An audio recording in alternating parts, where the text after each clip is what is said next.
സംസ്ഥാനത്ത് അപ്രഖ്യാപിത load shedding ആണ്. ഈ ലോഡ് ഷെഡിംഗ് കാരണം വലിയ രീതിയിലുള്ള ബുദ്ധിമുട്ടാണ് ജനങ്ങൾ അനുഭവിക്കുന്നത്. ഞാനിപ്പോൾ ഉള്ളത് കരകുളം കായ്പാടിയിലെ ഒരു വീട്ടിലാണ്.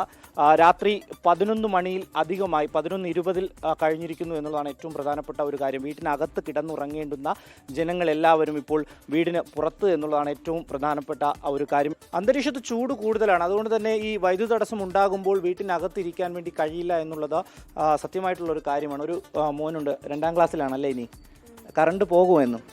എന്നും പോകും. ചൂടുണ്ടോടാ? ഭയങ്കര ചൂടാണ്. ഭയങ്കര ചൂടാണ്. രാത്രി കിടന്നുറങ്ങാൻ പറ്റുന്നില്ല. രാത്രി 12 ഈ കറണ്ട് വന്നതിന് ശേഷം മാത്രമേ നമുക്ക് കിടന്നുറങ്ങാൻ പറ്റത്തുള്ളൂ. കാരണം എന്ന് വെച്ച് കഴിഞ്ഞാൽ രാത്രി 12 പോയി കഴിഞ്ഞാൽ അരമണിക്കൂർ 3/4 മണിക്കൂർ കഴിഞ്ഞാൽ ചില സമയത്ത് കറണ്ട് വരുന്നത്. കുടുംബം ഒന്നടങ്കം വീടിന് പുറത്താണ് എന്ന് തന്നെ നമുക്ക് പറയേണ്ടി വരും. ഈ എന്തായാലും അടുക്കള ജോലിയൊക്കെ കഴിഞ്ഞു കാണും. ഈ വീടിൻ്റെ പുറത്തിരിക്കേണ്ടുന്ന ഒരു അവസ്ഥ അല്ലേ രാത്രി? അതെ, വളരെയധികം ബുദ്ധിമുട്ടാണ്. കാരണം ഇതുവരയ്ക്കും യാതൊരു തരത്തിലുള്ള ഇൻഫർമേഷനും തരാതെയാണ് കറണ്ട് പോയിക്കൊണ്ടിരിക്കുന്നത്. അത് നമുക്ക് വളരെയധികം ബുദ്ധിമുട്ടാണ്. രാവിലത്തെ ജോലിയും കാര്യങ്ങളെല്ലാം കഴിഞ്ഞ് ഒന്ന് റെസ്റ്റ് എടുക്കാമെന്ന് വിചാരിക്കുമ്പോൾ 11 മണിയോട് കഴിയുമ്പോൾ കറണ്ട് പോവുകയാണ്.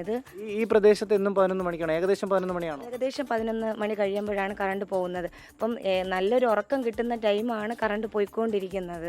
ഈ സമയങ്ങളിൽ ഏറ്റവും ബുദ്ധിമുട്ടുന്നത് ഈ വീട്ടിലെ പ്രായമായവരും കുട്ടികളുമാണ്. ഉമ്മ വീശി തളർന്നിരിക്കുന്ന ഒരു അവസ്ഥയാണ്. ഉമ്മ, എങ്ങനെയുണ്ട് ഈ രാത്രിയിലെ അവസ്ഥ?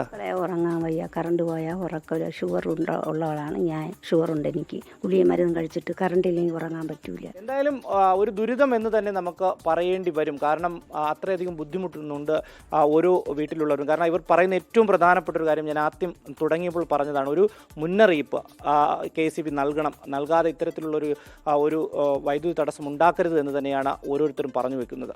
ക്യാമറമാൻ അരുണിനൊപ്പം റിനു ശ്രീധർ, 24 തിരുവനന്തപുരം.